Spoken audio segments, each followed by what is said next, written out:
I'm Gertjan Oskam. 12 years ago I got an accident and had a spinal cord injury, so I'm not able to move my legs anymore. After a cycling accident left him paralyzed, Gertjan Oskam is learning to walk again.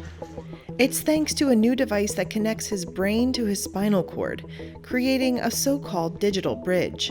Within 5 to 10 minutes I could control my hips. The brain implant picked up what I was doing with my hips, so that was like the best outcome, I think, for everyone.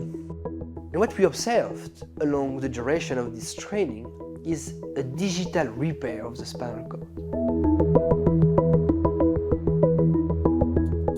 To walk, the brain must send a command to the region of the spinal cord responsible for the control of movement.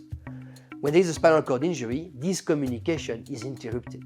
Our idea was to re-establish this communication with a digital bridge, like an electronic communication between the brain and the region of the spinal cord that is still intact, that can control the leg movement. In 2018, Oskam took part in a trial that showed stimulating the spine with electrical impulses could help people with spinal cord injuries walk again. His original spinal implant has been paired with 2 disc-shaped implants in his skull, so that 2 64-electrode grids rest against the membrane covering the brain. Now, when Oskam thinks about walking, the electrodes on his brain relay the message to electrodes on his spinal cord, stimulating the spine. Neurosurgeon Jocelyn Block details the procedure. We do 2 different surgeries. There is one surgery at the level of the brain.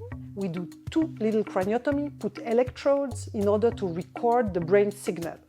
And another surgery at the level of the spinal cord, where we put electrodes on the top of the spinal cord at the place that is responsible for leg movement.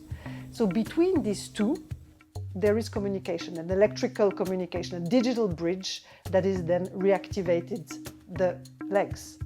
The signal is wirelessly transmitted and decoded by a computer that Oskam wears in a backpack, which then transmits the information to the spinal pulse generator. Not only he could leverage this digital bridge in order to control his paralyzed muscle, but also show a recovery of neurological function he had lost for many years. After around 40 rehabilitation sessions using the brain-spine interface, Oskam has regained the ability to voluntarily move his legs and feet. He can now even walk short distances without the device if he uses crutches.